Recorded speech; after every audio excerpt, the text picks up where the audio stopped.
Here we go. Talking Nets, the never know Nets. You never know with these guys. You don't know what you're going to get from the organization. You don't know what you're going to get from the players on and off the court. Welcome in. Let's see. We got people in the chat already rocking. I saw Greg stat at 2 o'clock, like right as I made the live. Greg, good game. Nets versus Blazers wire to wire. Let's see. Cakes Boo in there. In the words of AA, who's AA? I probably should know who AA is, right? Arn Anderson. Alan Anderson. Former net Alan Anderson. Celebrate. Let's see who else we had in the chat. I had somebody just popped up. I had somebody tweet me based on what you were saying at the beginning with the never know thing, and they said, no team has their fans go from blow it up to we're back more often than the Nets. It's every night. That's why I'm like, hey, we got to record. Like, because you never know. By Sunday, we don't know what they're gonna do Sunday with Kyrie back, and could be a whole nother thing. You don't know what Kyrie's gonna say in his post game interview. Okay, here we go. Yeah, Cook Carter. Yeah, we have been getting a lot of episodes. There's a lot to talk about. Every day there's something else, so why not? All right, without further ado, Talkin Nets 173. We're doing that Brooklyn Nets talk right here on Talkin Nets. Brooklyn, we go hard. Go hard. Talkin Nets. Hosted by Keith McPherson, Robin Lundberg, and Hudson Flynn.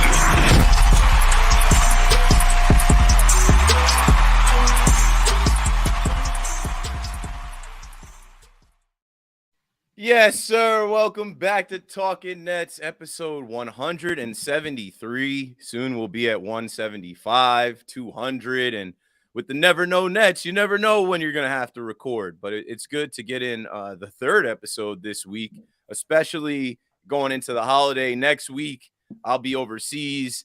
I'm sure Hudson will be back with his family, Robin with his family, celebrating Thanksgiving and all of that. So we come together on this Friday afternoon after the Nets beat the number one team in the West.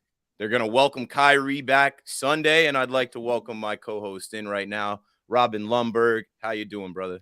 I'm doing well. You know, I talked about a bet at the top of the last show. I actually bet on the Nets last night on the money line. I kind of had a feeling they were going to win that game. The Blazers don't have the same kind of personnel inside to give them problems. And with the Kyrie resolution, I felt like, there would be a committed spirit. And through all the hysteria, by the way, they went 5-3 in the 8 games without Kyrie. There you go. Not too much to take away from that. I don't know. I don't even want to get into the comparison game until we see what Kyrie brings against Memphis. But man, last night it felt fun again. And in the intro, somebody mentioned how we've been doing a lot of shows lately. You have to with this team. There's always a new story, always something new breaking. The Nets just they are an endless supply of content. They are the NBA's most interesting team, and so in that way, I'm grateful to cover them. Yeah, so here we go. We might as well get right into the game last night. The Brooklyn Nets end their road trip out west, and we got a little bit of bulletin board material from the head coach of the Portland Trailblazers. So Brian Lewis from the New York Post asked Chauncey Billups if he's seen a team with as much drama as the Nets. And Chauncey said, no, other than last time we played them, it was different issues, different people. It's always just something. It's just tough to get going in a situation like that. I never played with that type of dysfunction. Chauncey, we're not even going to get started on you, bro, but we'll get started on this game. What a game. Hopefully you stayed up and watched your Brooklyn Nets. Hopefully you weren't jaded by the Kings loss. The Nets go out there and they play the game of the year. That's the game of the year. I know we had some other games that were game of the year, but this is game of the year. 109-107. The Nets escape, and Royce O'Neal has his first triple-double. I was watching the post game, just, couldn't go to sleep after that. I'm like, all right, I'm going to watch this whole post game. I'm going to take this one in. That's a special game. The Nets had 32 assists. That's a season high. ball movement. These guys are moving the ball.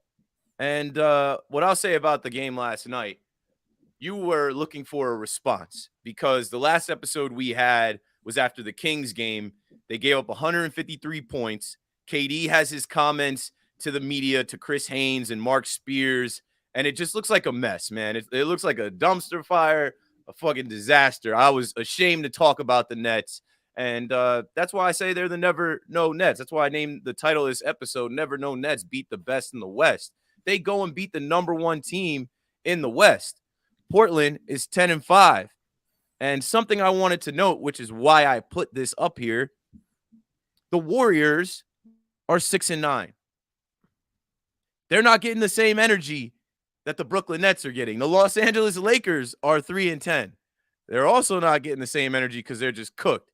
In the East, when you look at the Brooklyn Nets at 7-9, the Chicago Bulls right under them, who were, neck and neck with the Nets at one point last year. I know it's last year, but there's some teams that I don't think are in the correct spot, right? Like the New York Knicks. The Knicks are 8-7. The Nets smacked them. I know it's early in the season. It's way too early to be taking screenshots of the standings, but I figured I'd sprinkle that in here as we talk about this early on with the Brooklyn Nets. And a big win last night. There's so many themes. Wherever you guys want to go, wherever you guys want to start. Ben Simmons, that's his best game of the year. I already mentioned Royce O'Neal, his triple-double. That's his best game of the year. Picked up KD big time with that tip in. KD, hit your free throws. Can I stop the podcast to say this to Kevin Durant? Hit your free throws. I just listened to your podcast with my guy, Eddie Gonzalez, where you were talking about you were still thinking about that free throw you missed against Luka and the Mavs. Well, now you got 2 free throws to think about. Luckily, this one didn't end in an L. I'll pass the mic off to Robin Lundberg. Go for it, Robin. Well, yeah, Keith, the Kevin Durant and the 4 bums he started with, the Right. bums around Kevin Durant did pick him up at the end of the game, so shout out to them. I see a comment from Ramon Castro who says, when Kyrie comes back, whose minutes go down in the rotation? Look, I think we've spent so much time talking about Kyrie. You mentioned the ball movement. That's something I want to see continue when Kyrie gets back. As far as the minutes in the rotation going away, I'll begin with one negative. Cam Thomas has had an opportunity over this stretch of games, and he has failed to seize it. So if I'm looking at somebody in the rotation's minutes really going down, it would be Cam Thomas. Now to the positives, and there were a lot from that game. Number one, Ben Simmons. That was a revelatory performance from Ben Simmons. That's the first, he's had little baby steps. He's had little times where you go, oh, maybe he has a little pop, or, he's slowly getting better, or he could be filling a role. That was the first time Ben Simmons looked like Ben Simmons of old, where you went, oh, yeah, this was an all-star. It was also the first time I thought to myself while watching the game, keep him in. Keep him in the game. Every other time I'm like, take him out. Take him out of the game. And Ben changed the dynamics of that game on both ends of the floor. He locked up Damian Lillard on possessions. He was pushing the pace. He was finding teammates. He aggressively took it to the cup a few times, including a Euro step. 6 for 6 from the floor, I believe he was. So if that's the version of Ben Simmons, if he's going to continue trending in that direction, that is a huge change from where we were the last time we spoke about the Nets. And all the drama, it makes it very hard to be rational, right, when you're discussing this team, because you do find yourself going from extreme to extreme. The other quick things I wanted to touch on, Yuta Watanabe, who I think is a key member of this rotation at this point. In fact, he might should be starting coming up soon. The way he rebounds the ball, the way he defends, the length, the way he's hitting threes. To me, Joe Harris should be looking over his shoulder when it comes for his job at that spot in the rotation, because Yuta also plays well off KD and those guys. So all in all, you got the contributions from guys like Royce O'Neal, but a really good team win for the Nets. And Jacques Vaughn continues to impress with both his enthusiasm and his demeanor. Yeah, absolutely. And I think, touching on the Ben Simmons point, one of the biggest things we saw there was the fact that he hit clutch free throws. 3-4 from the line. He hit clutch free throws, went 2-2 from the line in a really clutch spot while he was getting talked to. And when you have a narrative about Ben Simmons where he can't handle the scrutiny, he shouldn't have passed when he was wide open for a basket with the 76ers. He's playing timid. He doesn't look like the old Ben Simmons. He looks afraid to drive. when you see a mentality difference like that, I think that's huge. Obviously, the physical stuff will come. I think that will come with time, as time goes by, as he gets better, as he heals. But the mentality change to hit those free throws in a clutch time for the Nets, I think that's absolutely huge. And then again, touching onto Utah, I think obviously he, as of right now, I know it's early in the season, he is the NBA's leading 3-point shooter. He hits, I think he's like 50.4% among qualified shooters, which is shooting over, I think, 4 threes or something like that a game. Ridiculous numbers. He's not a volume shooter by any stretch of the imaginations, but he's doing exactly the job that we asked Joe Harris to do. All those years back, especially when we got James Harden, all of the comments were, well, think about how open the other guys are going to be. Think about how wide open Joe Harris, the best 3-point shooter in the league, is going to be. And the NBA is a league where you have to continue showing up. And as much as I love Joe Harris, as much as I have enjoyed him over the years, especially, back in the 3-point champion days, all that stuff, wonderful. But it's put up or shut up for him, and he can't coast off of reputation alone. And at this point, if we have someone who is playing better than him and consistently playing better than him in relatively similar minutes, you have to start looking towards not only the hot hand, but the player that has consistently proven it. And so when we bring Kyrie back, and again, hopefully Kyrie commits to ball movement. I saw a comment from Strivenus. Wow, that's a last name that I will not even attempt to pronounce. Keith, if you could throw that up there. But they asked, will Kyrie be committed to the ball movement and the intensity in the defense? That's the only question pending. If Kyrie is committed to that ball movement, and we have seen him do it, he's not only a ball stopper. I think putting Yuta in the starting lineup is only a plus move for the Nets, and it's one that you can test out early in the season and see how it goes. But right now, I think the returns would be absolutely positive. The identity of the Brooklyn Nets needs to continue to be defense and ball movement. No matter if it's KD, Kyrie, Yuta Watanabe, Ben Simmons, Cam Thomas. I want to talk about Cam Thomas for a minute. There's rumors about John Collins floating around. There is going to be a trade. This team, they are destined for trades to be made to change this roster. Kevin Durant isn't calling out his starting 5 for no reason. A lot of us have already said blow it up. I know I've said probably 5 different times blow it up. They're not going to blow it up. They're going for it this year. They know it's early on. Last night, I think, was the first game where I looked at Cam Thomas and I'm like, I think you got to trade this kid if you can. He was a -7. He had 0 points. He played 7 minutes, not that much.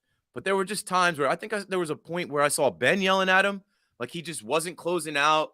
And like he's a liability when he comes out there. I know it's only year 2, but I'm thinking now, like, okay, what's the identity of this team? They have more size now. That's something that they didn't have last year against the Celtics. When you look at them roll out there with Kevin Durant, Royce O'Neal, Yuta Watanabe, Nick Claxton, Ben Simmons, you're like, okay, this is a team with some length. Pause. These are some guys that are big dudes. Pause. That's what you need to be able to compete. They learned a hard lesson last year running out there with Goran Dragic and Patty Mills and Bruce Brown. What is the thing that you guys think this team needs most? I think they need a big. I think they need an actual center. I know they're playing around with Ben Simmons as the center. I know they're playing around with Nick Claxton as the center. And last night, honestly, coming off the game against Sabonis, I thought Yusuf Nurkic was going to kill us. We've seen him kill us before as Nets fans. It don't matter it doesn't matter what year. We've seen him cook us. But I'm about to throw up the, defense, because look at this. Look, if you look at the box score last night, right? He didn't kill. He had 17 points. They held Anthony's. There was a point early in the game where I was like, okay, Dame has a little bit of a squad and a coach. They were cooking, but the defense shut them down by the end of the game. So you get 20 points off the bench from Shaedon Sharpe, but you hold Damian Lillard to 25. Dame was trying to go Dame time late in the game. He didn't have it. Anthony Simons, another talented player that can run it up. You keep him under 25.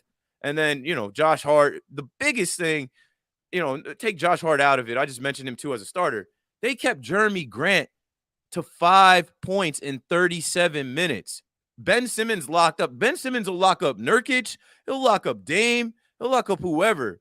I was impressed with the defense last night, and I also was impressed with Jacques Vaughn. just being so into the game. He's loud, he's vocal. That last timeout made me laugh at the end of the game. I think there was like 5 seconds left on the shot clock, and Jacques Vaughn ran and called the timeout. And I was like, that's something that Nash would have never done. He would have let that whole thing play out. And I think there was like 30 seconds left in the game.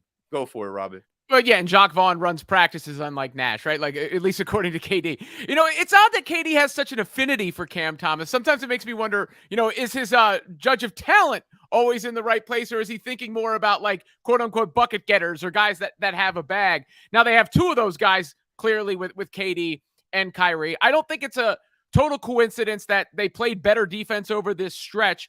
Throw out the Sacramento game without Kyrie. That's another area Kyrie's going to have to buy in when he gets back.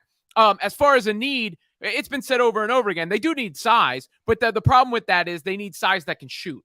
You know, so it can't just be a big body. It has to be a big body that can stretch the floor. But one of the reasons I'm making the case for Watanabe to play more and probably start is he rebounds. You know, he rebounds, he plays with energy, he moves without the ball. He's fearless. Yeah, for sure. And Joe Harris, I don't mean to come off like I'm hating on the guy or anything like that, but I just don't trust him. Like, I don't trust him to make, like, even when he makes shots early, I don't trust him to make the shot he has to make. I feel like he's always involved in these loose balls that wind up going to the other team and leading to a three, or he winds up driving into the paint and getting blocked, and that leads to transition. Yuta just seems to play better off the other guys, and he's shooting well enough where you're not losing from that shooting size. So you're gaining size, you're gaining energy, you're gaining rebounding, all those sort of things. I think one of the roster issues they're also going to have to address and deal with, and Claxton and Simmons actually played okay with each other last night, but if you're talking about their best players are KD and Kyrie, Ben Simmons and Nick Claxton, right? And then I would say Yuta. So, like, you're talking about... And Royce. Yeah, and Royce. That's the guy, but clearly, no, I shouldn't have omitted him. That's their six best guys, and two of them kind of occupy the same space and haven't played together so well. So maybe Ben just being Ben changes that a ton. He's been aggressive. Remember last episode I was talking about him driving to the lane? Like, he looked different. He hit a Euro last night. I'm like, what the fuck got into him? Like, what got into him was the team meeting and the media. And now he's played a few NBA games this season. He had confidence. He was scoring the ball. He looked different. Go for it, Hudson. Yeah, I think to continue the Yuta point, one thing that's always stuck out to me about him, which is, this is a throwback, but do you guys remember the Anthony Edwards dunk of the year from either last year or 2 years ago, where he was playing against the Raptors, he drove baseline and just absolutely destroyed Yuta, like put him in a grave.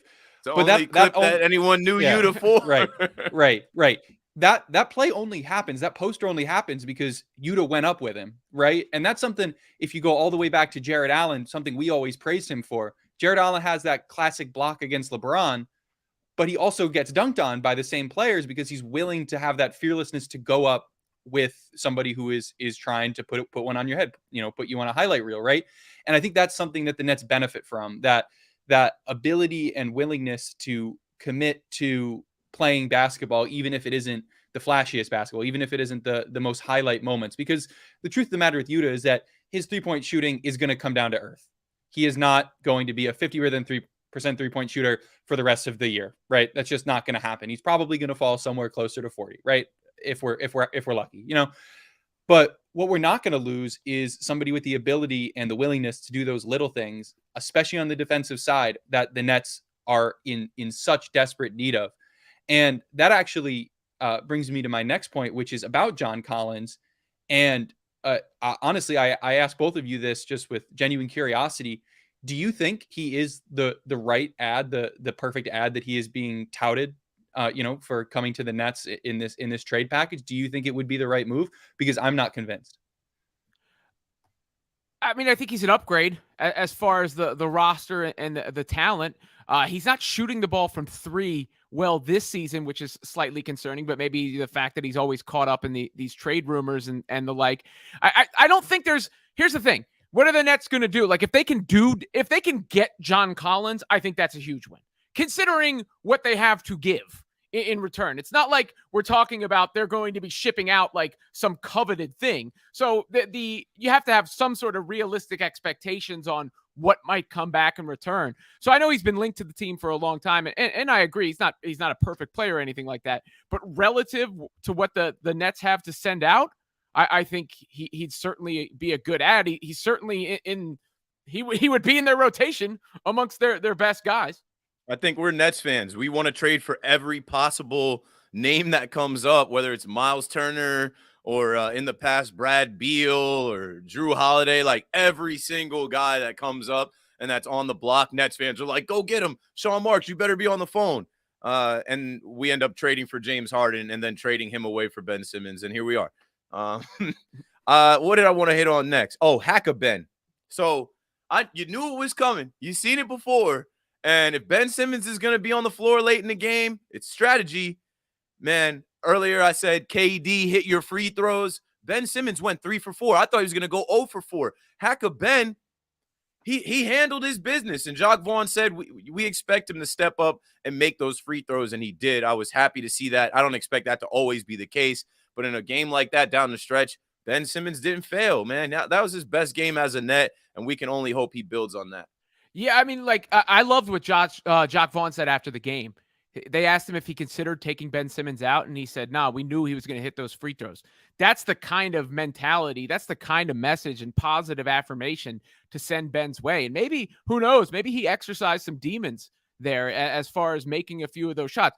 I don't believe any of us think that Ben is going to be an 80% free throw shooter, right? I'll take 1 out of 2 in those situations. 50%. If I know he's going to give me 1 out of 2, I'll take it, because then it lessens the effectiveness of them fouling, the strategic element behind it. And I want to shout out this guy. Hudson already read his chat, but Sharinas, I don't know how to say your name. You did that one on your own. You put yourself in that situation. Yeah, sorry, dude. But you're crushing it in the chat today, because the lineup that you said you wanted to see is a lineup I also want to see: KD, Royce, Kyrie, Ben, and Yuta. I think that's probably their 5 guys. And then you also suggested Kyle Kuzma as a trade candidate, and he's he'd be perfect. He'd be the perfect ad for this team. He says you can call me Indian fan. We could have had him. We could have had him. I don't even want to go backwards, but you know when we could have had him. My wife's name is Deepika, dude, and my kids are named Raj, Ronnie, and Rohan. So I'm usually not struggling too much with the pronunciations. Yours is just a little bit of an adventure. SB. I'm gonna just call him SB. I think SB's good. I like that. So that's a good win. That's a big win. I think the Nets world was alive and activated last night. That whole game was a fun watch. Joe Harris started off hot. Utah automatic. He ends up super hot to end the game. The Trailblazers being a top team in the West with superstar talent in Dame Lillard. The Nets go and get it done. I think the theme of the game was that, KD said what he said, and he said it wasn't disrespect, but he said what he said, and he did get a response out of guys. I feel like Joe Harris took it personal. He came out firing. And then, Ben Simmons played his best game, and he didn't even mention Ben Simmons. He didn't mention Ben Simmons or Utah, and they balled out. So Royce had the tip in and had his first triple-double. And, I just felt like all was right. And sometimes you need a win like that. They were a few days removed from L.A., so that's always good for you as well. And, before we move on to the Kyrie conversation, anything else you guys want to add on the Nets 109-107 win over the Portland Trailblazers, the number 1 team in the West right now? It's just a reminder, and it's hard, and I'm guilty of it too. But games on national TV don't count more than games that aren't on national TV. Scores aren't cumulative into the next game, or else, the Knicks game would have helped the Nets win a game after that, right? I think they did anyway, but you know what I'm saying? Just like the Kings loss isn't going to go the other way. And I believe if you had said, given the way that the season started, and given how disastrous the whole Kyrie ordeal was, that there would be an 8-game period Kyrie wasn't playing in, and the Nets would go 5-3, and Ben Simmons would find himself during that time period. And you'd also kind of convince yourself on a couple of the other guys as far as being actual members of the rotation. I think we all would have signed up for that. Can't complain. right? Can't complain at the end of the day. Not with that game. Not with even the thought that you can leave Ben Simmons in during crunch time in a close game like that. I know we just mentioned it, but what a confidence move that Jacques Vaughn gave him, right? Playing him in those moments where he really hasn't been so effective throughout the season. I think, man, that game really did make me excited for the future. Okay, now let's close the pod with Kyrie Irving talk. I see in the chat, Sade said, I thought we said no Kyrie talk. Yeah, no Kyrie talk until we get an update, until we that was maybe 4 episodes ago where we were like, there's nothing to talk about. He's suspended. We didn't know if he was going to actually do the things they asked. We didn't know if they wanted him back. There was a ton of people saying he was never going to play for the Nets again. And that's why I call the Nets the never know Nets. None of us know. We don't know anything. So on to the Kyrie conversation. Obviously, you guys all know Woj dropped the bomb a couple days ago now that Kyrie would be back Sunday. And I felt that it's important to say this.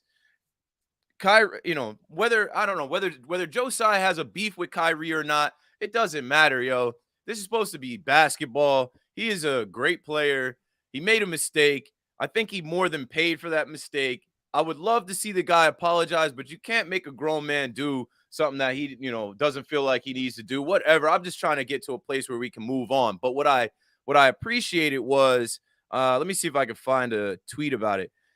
They said that Kyrie actually went above and beyond in what was required of him. And there were so many people saying, oh, Kyrie would never do this. Kyrie, no way. Kyrie ain't going to do that. That's too much. What y'all need Kyrie to do all that? That's crazy. They said he went above and beyond, and they also said that he's not going to be required to give up that $500,000. I don't know the numbers on his contract and how he missed 8 days, and what's he making, $40 million? So I don't know if you do the math on 82 games and $40 million a year and missing 8 games. So he already lost over $500,000 probably. He's on his way back Sunday against the Memphis Grizzlies at home. I didn't expect him to join the West Coast trip. I also said about Kyrie, bro doesn't play a full season anyway. This was just his, all right, I got through camp. I got through the first couple of weeks of the season, take a little break, hang out with my boys, hang out with the fam, and I'll see y'all in a little bit.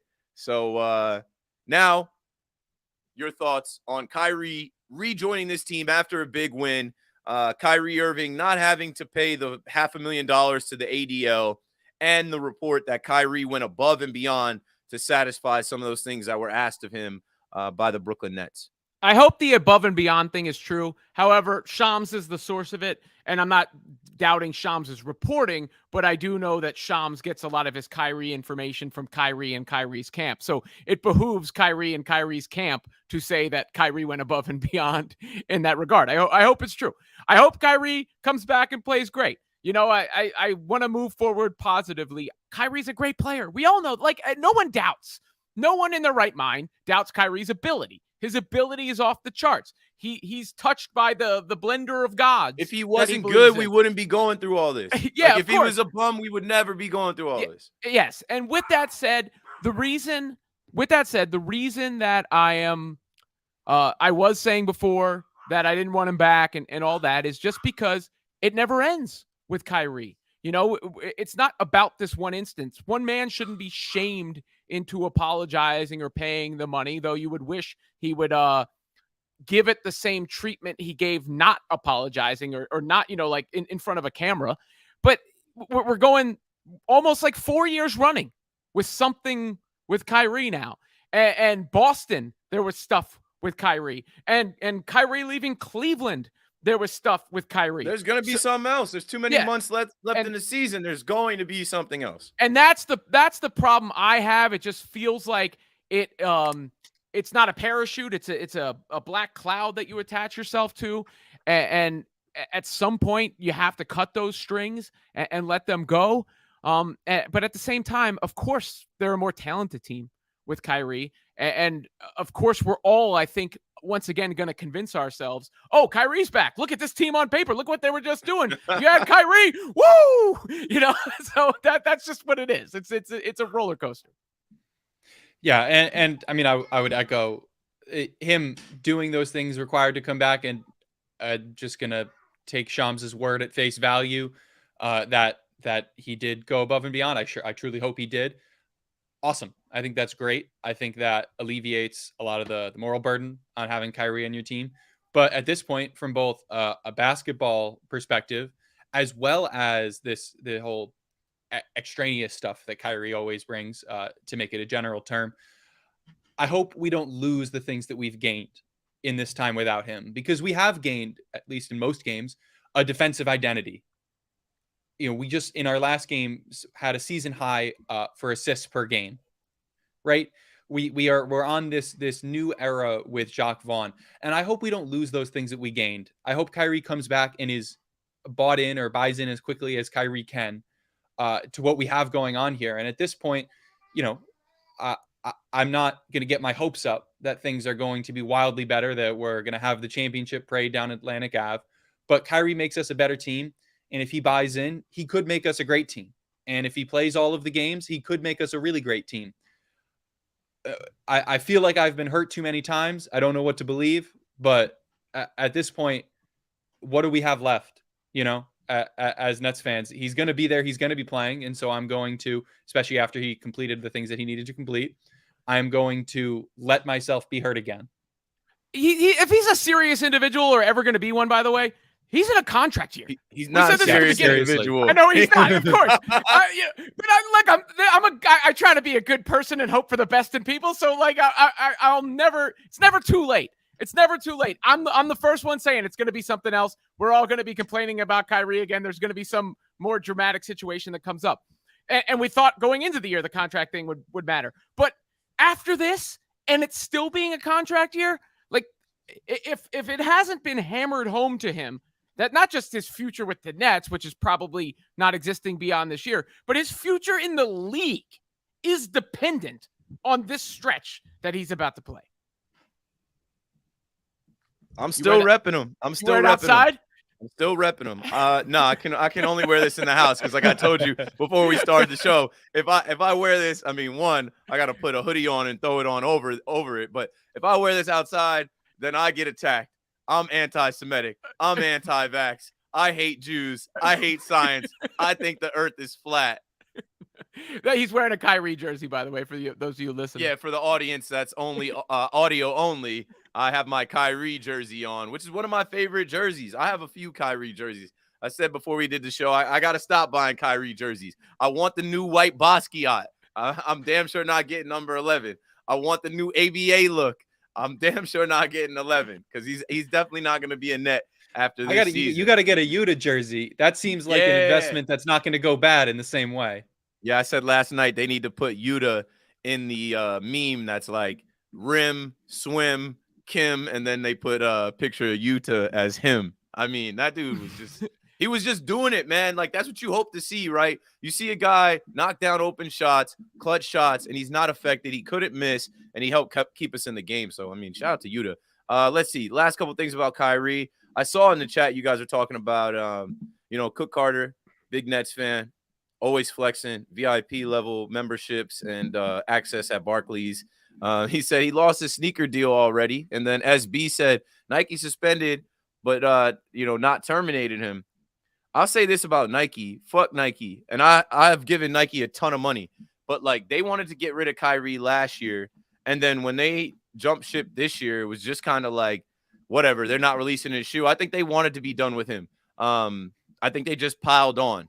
If I was Kyrie, I'm wearing my shoes. Somebody else in another group chat I'm in with the Nets, I think we have a fans of Flatbush group chat on Twitter where they're like, what shoes are Kyrie going to wear, or is Kyrie going to wear Sunday? Like, he's not going to wear his Nikes. I'm like, those are his shoes. He designed them. Those are his shoes. He should wear his shoes when he plays. I think he should wear the Spencer Dinwiddie signature shoe. Do you guys remember that from a couple years ago? I got no love for Spencer anymore. If he's not careful, he's going to have to start making Starberries, at some point down the line. So Kisima98 sends a message saying, man, for people who want to stop talking about Kyrie, y'all sure do bring him up just to, shit on him. If you're over Kyrie, stop talking about him. Come on. I mean, like, Kyrie, here's the thing.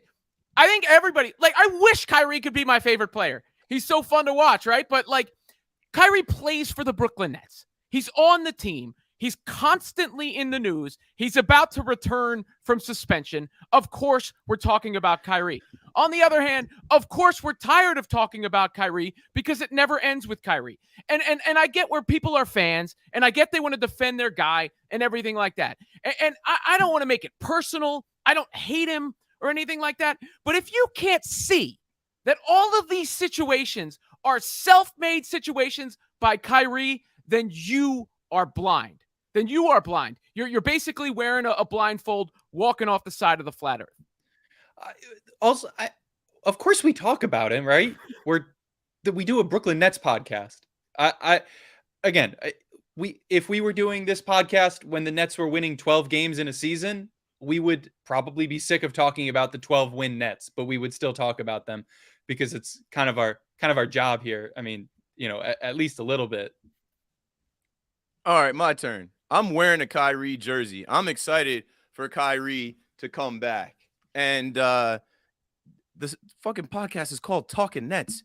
We're supposed to talk about the Nets. We're supposed to talk about Kyrie Irving. He is a Brooklyn Net. It sucks that we have to talk about him in a negative light. It sucks that it's always conversation about something else like Amazon films and anti-Semitism or anti-vax and conspiracy theories. I wish we could talk about his 26 points per game, his 5 assists, what he's going to do when he comes back to the Nets. What's the plan for him? There's some uncertainty with Jacques Vaughn talked about it last night. There's some uncertainty with reincorporating Irving. My approach is the train is going to keep moving. That train of playing hard, playing together, being a team, that's going to continue. It's going to be up to me to get our group to incorporate everybody. I wish we could keep it to basketball, but Kyrie doesn't keep it to basketball. So let me say this before we go back and end the pod. When Kyrie comes back Sunday, I hope he goes dark on social media, but he's going to throw up Infinity and beyond. Infinity and beyond. He's going to throw up a emoji and talk about being an omnist and how he loves everyone. His actions have to show that, though. And I'd rather him say less. I'd rather him say nothing so that we don't have to talk about him and keep piling on like everyone else. And I don't want anyone to think that I hate Kyrie. I don't think anybody on this podcast hates Kyrie, but we hate having to talk about Kyrie. Don't get this twisted. The Glue Guys podcast, I think they hate Kyrie. I look at their tweets.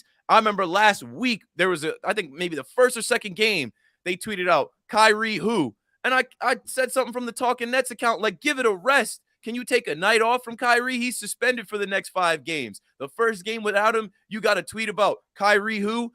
I also came on this podcast and said I don't believe the Nets are better without Kyrie. I'm not dumb. I watch enough basketball. I have eyes to see that any team is better with a Kyrie Irving. Now, let's close the pod. The Nets shouldn't be better without Kyrie. I'm going to put it that way. I'm not saying they are. They shouldn't be better without Kyrie for all the reasons you just stated, because he's a brilliant basketball player. So that's the challenge for Kyrie, to make sure that the Nets are better with Kyrie Irving. And I think that's a challenge that Jacques Vaughn sort of issued with those comments you put up, Keith. If he didn't feel there may be a little bit of a challenge, he would have just said, oh, that's no issue. We're getting Kyrie Irving back. Of course we're going to get better. He said there is a challenge to incorporating Kyrie, and it's my job to make sure that this train keeps rolling. Because since Kyrie's been out, has the ball movement been better? Yes. Has the defense been better? Yes. If Kyrie is back and he's playing defense and moving the ball, will the team be better? Yes, because they're adding someone who is able to. He's the best get-out-of-jail-free card there maybe is in league history. Like, if you told me my life is on the line and I need one guy to score in a tight spot, it might be Kyrie, because his ability to navigate those small areas and get his shot off at any time. So it gives the Nets another creator like that. But the challenge, the onus, is for Kyrie Irving to make sure that the Nets are playing what we want to call Nets basketball, and that he's a part of that. Yeah. Kyrie one-on-one is poetry in motion. It's gorgeous. It's beautiful. It's like listening to an opera or something. He's just, and I said this right at the beginning of the Kyrie drama, he is one of the most talented, if not the most talented basketball players, just naturally gifted. He's crazy. He's dedicated so much to his craft. It's amazing. It's wonderful.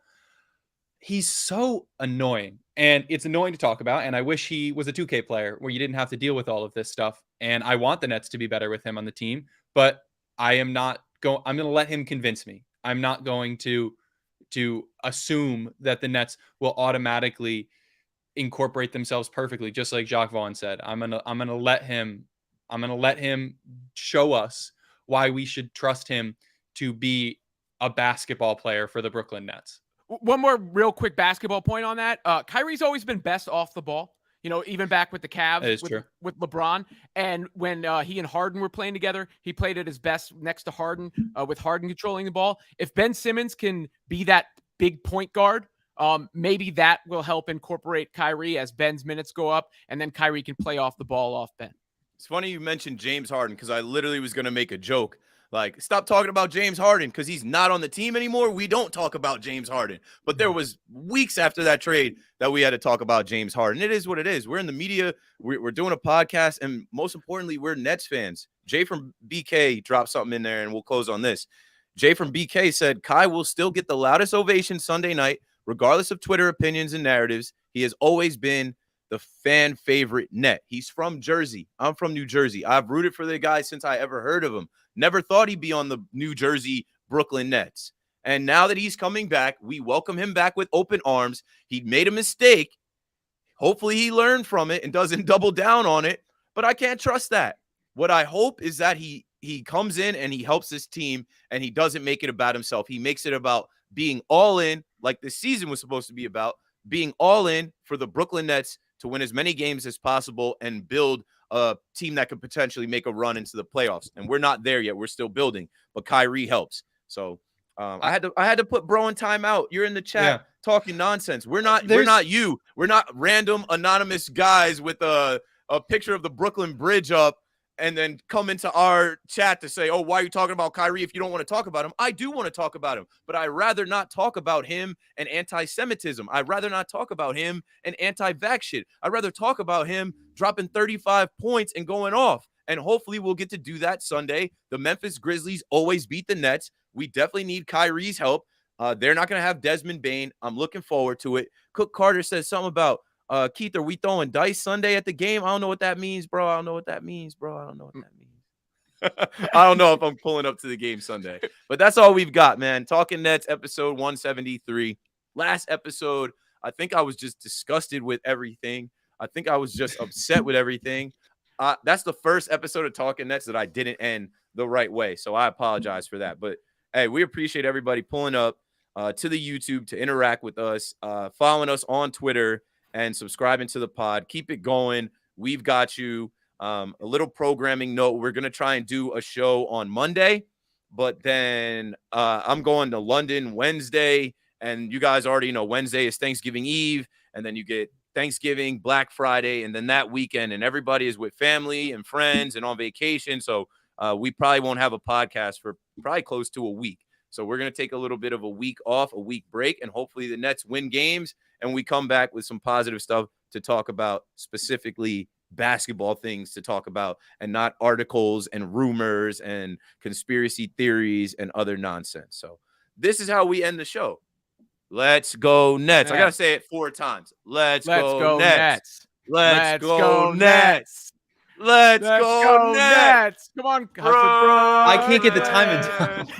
No, we'll never be able to get the time. No, I know the delay because I tried to in the early days. In the early days of Talking Nets, I tried to get with it, but the delay makes it impossible. You're never gonna match up on time. Nah, there's somebody listening though that's like, Brooklyn. We out.